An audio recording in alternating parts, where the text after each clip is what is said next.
વડોદરાના વાઘોડિયાના વાતાવરણમાં ફરી પલટો આવતા કમોસમી વરસાદ ખાબક્યો। ભારે પવન સાથે વાઘોડિયા શહેર સહિતના આસપાસના ગ્રામ્ય વિસ્તારોમાં વરસાદ વરસ્યો। ભર ઉનાળે વરસેલા વરસાદથી તૈયાર કૃષિ પાકોમાં નુકસાન થવાની ભીતિએ પંથકના ખેડૂતોની વધારી ચિંતા। છોટાઉદેપુરના સરહદી વિસ્તારોમાં કમોસમી વરસાદ ખાબક્યો। મધ્યપ્રદેશની સરહદ વિસ્તારના રંગપુર, જોડાવાંટ, ફેરકુવા, ખડકવાડા ગામોમાં વરસાદ વરસ્યો। કમોસમી વરસાદને પગલે ખેડૂતો મકાઈ, મગફળી અને તુવેર જેવા પાકમાં નુકસાન થવાની ભીતિથી ચિંતામાં મુકાયા। વડોદરામાં માવઠાના મારને કારણે ખેડૂતોની હાલત કફોડી બની। કમોસમી વરસાદે ડભોઈ પંથકમાં ખેતીને ભારે નુકસાન પહોંચાડ્યું। તૈયાર થયેલા પાક પર વરસાદી પાણી ફરી વળતા મકાઈ, એરંડા, જુવારના પાકને નુકસાન થયું। એક જ વર્ષમાં ત્રીજી વાર માવઠાથી નુકસાન થતા ખેડૂતોએ સરકાર પાસે સહાયની માંગ કરી। મહેસાણાના ઊંઝા એપીએમસીમાં માવઠાને કારણે વેપારીઓને મોટા પાયે નુકસાન। યાર્ડમાં જીરું અને વરિયાળીની 60 થી 65 હજાર જેટલી બોરીઓની આવક થઈ હતી, પરંતુ માવઠાને કારણે ખુલ્લામાં પડેલો લાખો રૂપિયાનો પાક પલળી જતા નુકસાન વેઠવાનો વારો આવ્યો। વેપારીઓના મતે માવઠાથી જીરું અને વરિયાળીમાં 10 થી 15% જેટલું નુકસાન થયું। ખેડૂતો અને વેપારીઓને થયેલા નુકસાન અંગે ઊંઝા એપીએમસીના ચેરમેન દિનેશ પટેલે જણાવ્યું કે 2 દિવસ પહેલા જ ખેડૂતો અને વેપારીઓને આગાહી અંગે જાણ કરાઈ હતી। વેપારીઓએ માલ બચાવવા તાડપંત્રીઓ બાંધી દીધી હોવાની નુકસાનીનું પ્રમાણ નહિવત હોવાનો દાવો કર્યો। વધુમાં આજે પણ યાર્ડમાં નવી આવક સંપૂર્ણપણે બંધ રખાઈ।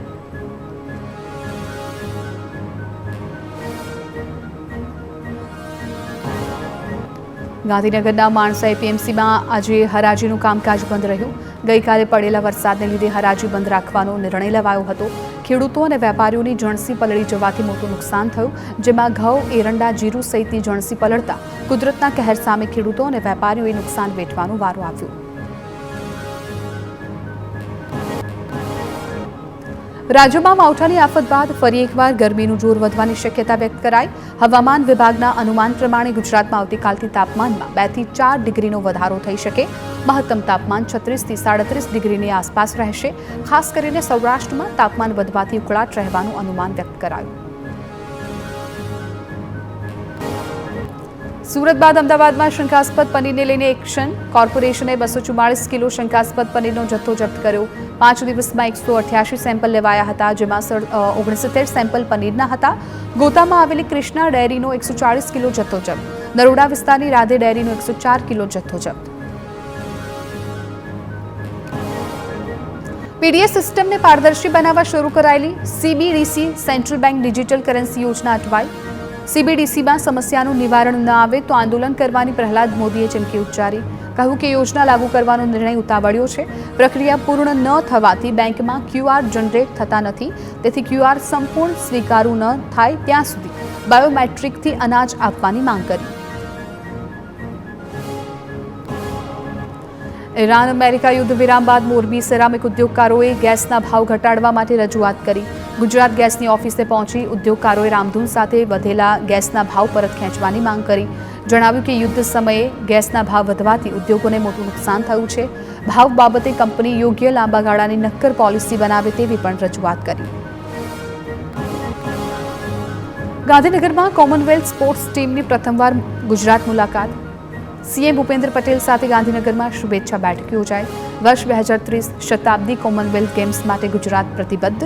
ટાઈમ બાઉન્ડ અને ક્વોલિટેટિવ પ્લાનિંગથી ગેમ્સ યોજાશે। સીડબ્લ્યુજી પ્રેસિડેન્ટે મુખ્યમંત્રીને ગ્લાસ્ગો ગેમ્સ જોવા પાઠવ્યું આમંત્રણ।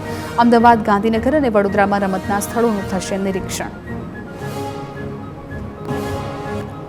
અમદાવાદના થલતેજ ગાર્ડન મામલે TV9ના અહેવાલની અસર। ઓક્સિજન પાર્કમાં માળી અને સિક્યુરિટી ગાર્ડ રાખવા અપાયા આદેશ। ડેપ્યુટી કમિશનરે ગાર્ડનની માવજત અંગે તપાસ શરૂ કરી। તમામ ગાર્ડન પર માળી અને સિક્યુરિટી ગાર્ડ બાબતે ખરાઈ શરૂ। ગાર્ડનમાં સફાઈ જેવી બેદરકારી નહીં ચલાવી લેવાય। કામગીરીમાં બેદરકારી બદલ એજન્સીને નોટિસ આપવામાં આવી।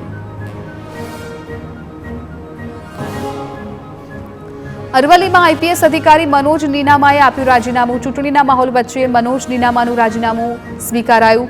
સ્ટેટ ટ્રાફિક બ્રાન્ચના આઈજી મનોજ નીનામા હવે રાજકારણમાં જોડાશે। પંચાયતની ચૂંટણીમાં ભાજપની ટિકિટ માટે દાવેદારી। સ્થાનિક ચૂંટણીમાં જીત બાદ વિધાનસભામાં પણ દાવેદાર બની શકે। રાજકીય કારકિર્દી શરૂ કરવા આઈપીએસ અધિકારીએ લીધો મોટો નિર્ણય।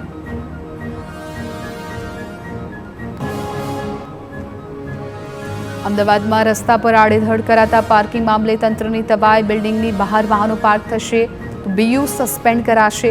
મુલાકાતીઓના વાહનનું પાર્કિંગ પણ રોડ પર કરી શકાશે નહીં. પાર્કિંગની વ્યવસ્થાની જવાબદારી બિલ્ડિંગના સભ્યોની રહેશે. પાર્કિંગ માટે પીળા પટ્ટા અને સાઇનબોર્ડ લગાવવાના રહેશે. કોમર્શિયલ એકમો બાદ રેસિડેન્શિયલ વિસ્તારમાં પણ અમલી બનશે.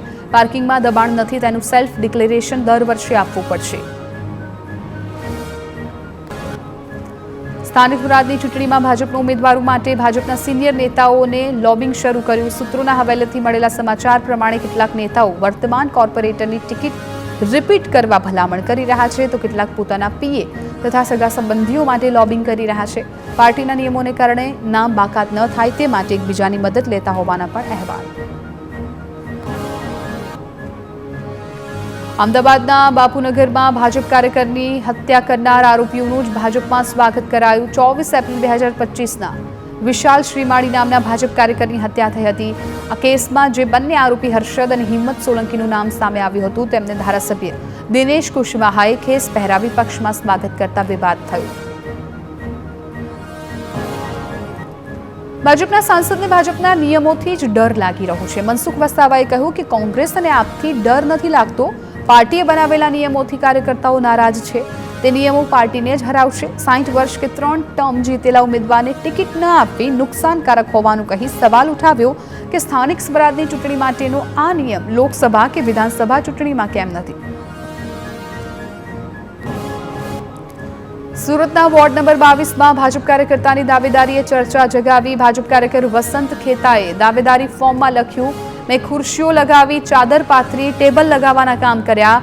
25 વર્ષથી ભાજપમાં સક્રિય છું. વધુમાં કહ્યું કે પાયાના નાના કાર્યકર્તાને પણ હોદ્દો મળે છે તેવા ઉદ્દેશ્યથી દાવેદારી કરી છે.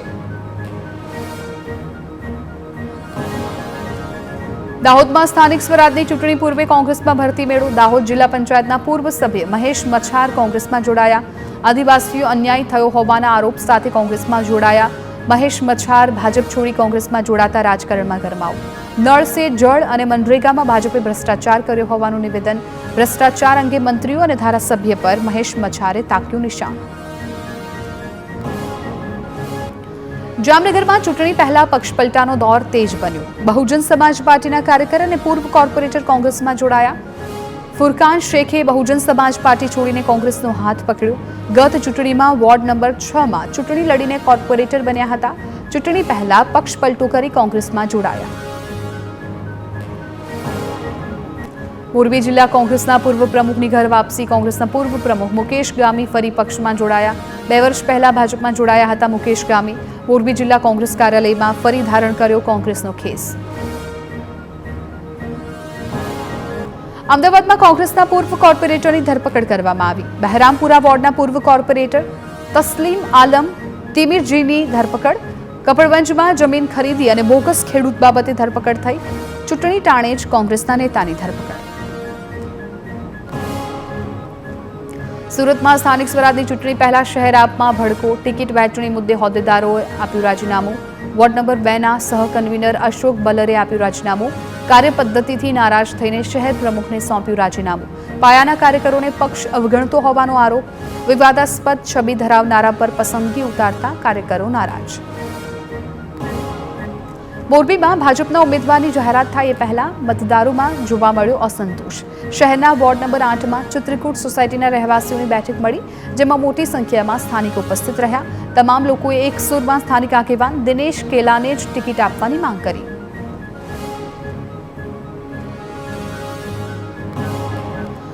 અમદાવાદ મનપાની ચૂંટણીમાં ભાજપના જૂના જોગીઓનું પત્તું થઈ શકે છે કટ. વિવાદિત ચહેરાઓની પણ ટિકિટ કપાય તેવી શક્યતાઓ. યુવા ચહેરાને તક આપવા મોટા ભાગના જૂના નામો પર ફરશે કાતર. દેવાંગ દાણી, પ્રતિભા જૈનનું કપાઈ શકે નામ. દિલીપ બગસરિયા, મહાદેવ દેસાઈ, જશુભાઈ ઠાકુરનું પણ કપાઈ શકે નામ.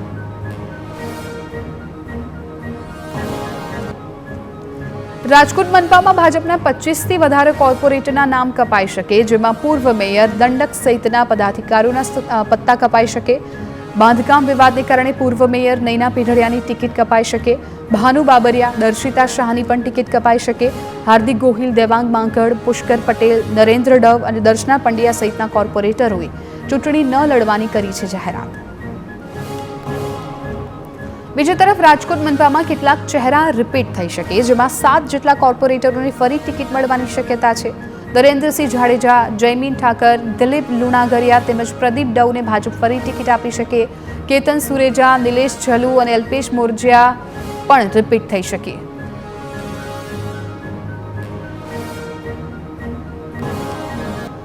રાજકોટમાં ટિકિટની વહેંચણીને લઈ કોંગ્રેસમાં વિવાદ. વોર્ડ નંબર 17માં ઘનશ્યામસિંહ જાડેજાને ટિકિટ ન મળતા રોષ. સ્થાનિક લોકોએ ઘનશ્યામસિંહને ટિકિટ આપવાની કરી માંગ. ઘનશ્યામસિંહ જાડેજાએ કોંગ્રેસ પર ટિકિટ વહેંચણી અંગે કર્યા પ્રહાર. કોંગ્રેસ પ્રભારી જેની ઠુમ્મરે જ્ઞાતિવાદ કર્યો હોવાનો લગાવ્યો આરોપ. વડોદરામાં મનપાની ચૂંટણીમાં ભાજપના જૂના જોગીઓની ટિકિટ કપાઈ શકે. 3 ટર્મ બાદ નો રિપીટની થિયરીની અનેક કોર્પોરેટરના પત્તા કટ થશે. સ્ટેન્ડિંગ કમિટીના પૂર્વ ચેરમેન શીતલ મિસ્ત્રીની ટિકિટ કપાઈ શકે. હેમિશા ઠક્કર, જાગૃતિ કાકા, કલ્પેશ પટેલની ટિકિટ કપાઈ શકે. પ્રફુલ્લા જેઠવા, ભૂમિકા રાણા, પિંકી સોનીની ટિકિટ કપાઈ શકે. મનપાની ચૂંટણીમાં કેટલાક કોર્પોરેટર થઈ શકે છે રિપીટ. અજીત દધીચને ફરી એકવાર તક મળે તેવી શક્યતાઓ. ભાણજી પટેલને ભાજપ ફરીવાર ટિકિટ આપી શકે. શ્રીરંગ આયરને પણ ભાજપ રિપીટ કરે તેવી શક્યતાઓ. પૂર્વ મેયર સુનિલ સોલંકી પણ રિપીટ થઈ શકે. સુરતમાં મનપાની ચૂંટણીને લઈ મહત્વના સમાચાર. ભાજપ મનપા ચૂંટણીમાં કેટલાક ઉમેદવારને રિપીટ કરી શકે. પૂર્વ મેયર દક્ષેશ માવાણી રિપીટ થાય તેવી શક્યતાઓ. સ્ટેન્ડિંગ કમિટીના પૂર્વ ચેરમેન રાજન પટેલને પણ ફરી તક મળી શકે છે. હિમાંશુ રાઉત, વ્રજેશ ઉનડકરને ફરી ટિકિટ મળી શકે. નેન્સી શાહ, કૃણાલ સેલર, જીતુ કાછડને ફરી ટિકિટ મળી શકે. ભાજપના અને કોર્પોરેટરની ટિકિટ કપાઈ શકે છે. સોમનાથ મરાઠી, રમીલા પટેલ, નરેન્દ્ર પાંડવની ટિકિટ કપાય તેવી શક્યતાઓ. ઉર્વશી પટેલ, મનીષા આહિર, સુધાગર ચૌધરીનું પત્તું કપાઈ શકે. કૈલાશ સોલંકી, ભાઈદાસ પાટીલ, રોહિણી પાટીલની ટિકિટ કપાઈ શકે. ધર્મેશ વાણિયાવાળા, બિપિન દેસાઈ, ચિમન પટેલની ટિકિટ કપાઈ શકે. તો સુરત આપમાંથી ભાજપમાં આવનારા નેતાઓને પણ મળી શકે છે ટિકિટ. આપમાંથી ભાજપમાં આવનારા રૂતા ખેની, વિપુલ મોવલિયાને ટિકિટ મળી શકે. ધાર્મિક માવલિયાને પણ ભાજપની ટિકિટ મળી શકે. અલ્પેશ કથિરિયાના પત્ની કાવ્ય કથિરિયાને પણ ટિકિટ મળી શકે. રાજકોટમાં ગંદા પાણી મુદ્દે રહીશોનો મોરચો. વોર્ડ નંબર 12ના રહીશોએ વિરોધ વ્યક્ત કર્યો. પીવાના પાણીમાં ડ્રેનેજનું પાણી ભળી જતું હોવાનો આરોપ. સ્થાનિકોએ થાળી વેલણ વગાડી વિરોધ દર્શાવ્યો. 150 ફૂટ રિંગ રોડ પર ચક્કાજામ કરી વિરોધ. વારંવાર રજૂઆત છતાં કોઈ કાર્યવાહી ન થયાનો આરોપ. પાટણના રાધનપુરમાં સ્થાનિક સ્વરાજની ચૂંટણીના બહિષ્કારની ચીમકી ઉચ્ચારાઈ. નવા નજુપુરા ગામના લોકોએ ચૂંટણીના બહિષ્કારના બેનરો લગાવ્યા. સિંચાઈના પાણીની સમસ્યાને કારણે ગ્રામજનોએ રોષ વ્યક્ત કરી ચીમકી ઉચ્ચારી કે સમસ્યા નહીં ઉકેલાય તો ગ્રામજનો મતદાન નહીં કરે. સુરતના ખજોદ ડમ્પિંગ સાઇટના પ્રદૂષણથી રહીશો હેરાન. ડમ્પિંગ સાઇટથી આવતા ધુમાડાથી લોકો માસ્ક પહેરવા મજબૂર. ખજોદ ડમ્પિંગ સાઇટ પર 2 અઠવાડિયાથી આગ બેકાબૂ. રહીશો પોતાના ઘરમાં પણ માસ્ક પહેરવા મજબૂર. જીપીસીબી અને મનપા સામે સ્થાનિકોનો વિરોધ. ઝેરી ધુમાડો અને પ્રદૂષણના પ્રકોપથી લોકો ત્રાહીમામ. મોરબીના કંડલા હાઈવે પર સ્થાનિકો ગટરના પાણીથી ત્રાહીમામ. ઇન્દ્રપ્રસ્થ સોસાયટી સામે ગટરના પાણી રસ્તા પર ફરી વળ્યા. 3 વર્ષથી ગટરની સમસ્યાનું નિરાકરણ ન આવ્યું હોવાનો આક્ષેપ. અનેક રજૂઆતો છતાં તંત્ર આંખ આડા કાન કરતું હોવાના આરોપ. સમસ્યાનું નિવારણ નહીં આવે તો ચૂંટણી બહિષ્કારની ચીમકી. બનાસકાંઠામાં બાળ તસ્કરીના રેકેટનો પોલીસે પર્દાફાશ કર્યો. આરોપીઓ બાળકોને ચોરીને રાજ્ય બહાર વેચતા હતા.